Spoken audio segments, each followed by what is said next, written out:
3 minggu yang lalu saya berada di Palestina dan saya sengaja keliling mencari pohon Al-Gharqad itu. Ada enggak?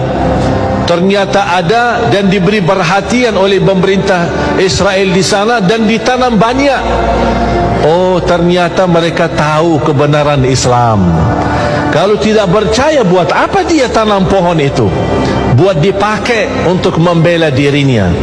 Dan tidak akan mungkin terjadi perang besar umat Islam menghadapi Yahudi kecuali kalau mereka semua terkumpul. Nanti di saat itu kumpul dari negara mana? Datang berhijrah ke tanah suci Palestina. Memang ujiannya, penerbangannya apa? Diambil rumah kita, penerbangannya dikuasai masjid kita, penerbangannya dibunuh anak kita. Itu semua penerbangan. Buat apa? Supaya mereka terkumpul di situ. Semua Yahudi dari seluruh dunia kumpul di sana. Kalau sudah terkumpul, tidak ada yang tersisa di luar, terjadilah perang besar.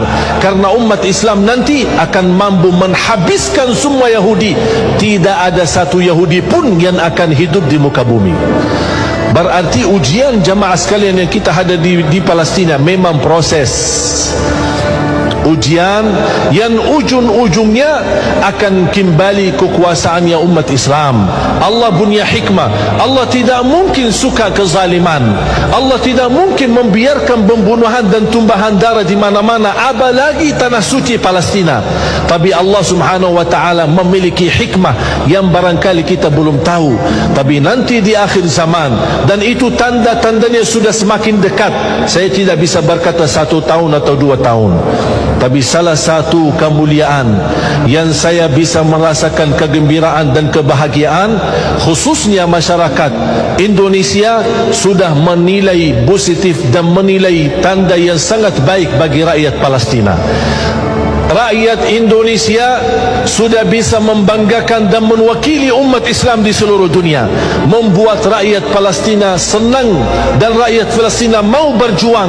Selama ini batah semangat karena tetangga lingkungan mereka, negeri Arab, tidak memberikan dukungan, apalagi pemerintah mereka. Tapi ternyata rakyat Indonesia mewakili umat Islam sedunia untuk memberikan perhatian dan perjuangan, membuat rakyat Palestina berterima kasih banyak kepada rakyat Indonesia.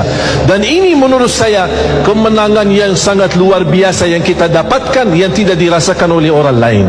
Makanya kita harus bergembira, berbangga dan terus berjuang. Walaupun kita tidak berkesempatan bisa ke sana, tapi kita berjuang untuk mendoakan mereka, membantu mereka, upaya, daya, dana, segala kemampuan. Buat apa? Karena kita akan menjadi di hadapan Allah, perjuangan kita menjadi saksi baik untuk tanah suci Palestina. Tidak akan terlupa. Ketika saya ke sana, saya menyebutkan diri saya bukan dari Madinah, tapi saya sebut diri saya dari Indonesia. Langsung oleh orang masyarakat Palestina dan di Masjidul Aqsa, Masya Allah Indonesia, I like Indonesia, saya suka Indonesia. Kapan saya bisa ke Indonesia? Bahkan saya menemukan banyak anak-anak dan anak-anak yatim malah bisa berbahasa Indonesia. Saya tanya, dari mana? Ini banyak orang Indonesia suka kemari. Saya bertanya sama dubes Indonesia yang berada di Jordan, Amman.